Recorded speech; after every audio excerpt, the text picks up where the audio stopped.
Guillaume, j'aimerais vous faire réagir aux images qu'on a vues de ces élèves du nord d'Israël obligés de se cacher sous des tables dans la panique générale. C'est des images qui sont bouleversantes. Évidemment, nous les montrons. Tout le monde ne les montre pas. J'aimerais bien, si on peut les remontrer d'ailleurs, une réaction lorsque vous découvrez ces images. En fait, quand je vois ces images, je me dis que chacun des cessez-le-feu qui ont eu lieu, parce qu'il y en a eu 2 à minima, c'est 2, on va dire 1, mais c'est-à-dire qu'on n'a pas réagi immédiatement au déluge de feu qui s'est abattu sur le nord d'Israël après le 8 octobre 2023.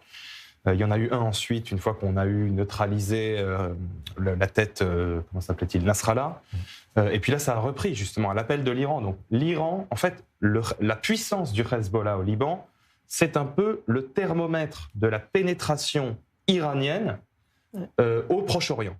Et donc là, ce qu'on voit, malheureusement, c'est que les Iraniens sont encore très bien implantés et ont permis le réarmement du Liban.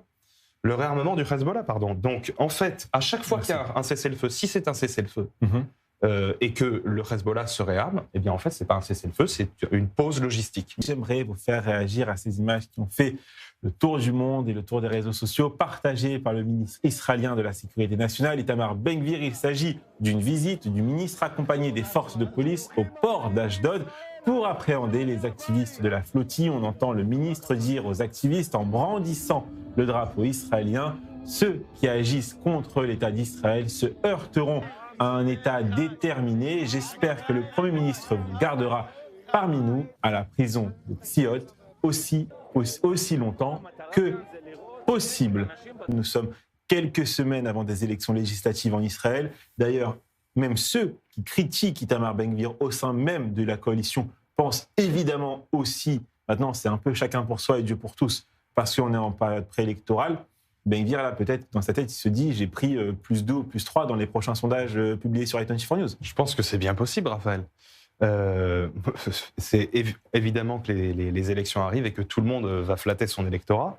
Maintenant, il ne faut pas oublier le fait que cette croisière, c'est plus un objet médiatique qu'un objet humanitaire.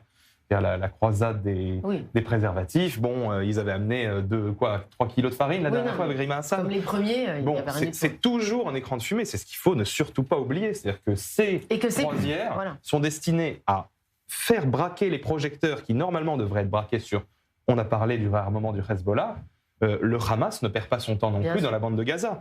Donc tant que l'on parle de ça, le Hamas, lui, doit sûrement toujours avoir des tunnels de contrebande, puisque lui aussi est une mesure de la pénétration iranienne autour ces proxys que l'Iran a installés autour d'Israël. Et donc, voilà, une fois de plus, nous-mêmes, on est un peu victimes, justement, de ce qui se déroule. Oui, mais l'idée n'est pas d'être plus royaliste que le roi. Je dis que des soldats et des officiers de la marine israélienne qui sont habitués à aller en terrain ennemi ont fait un travail remarquable.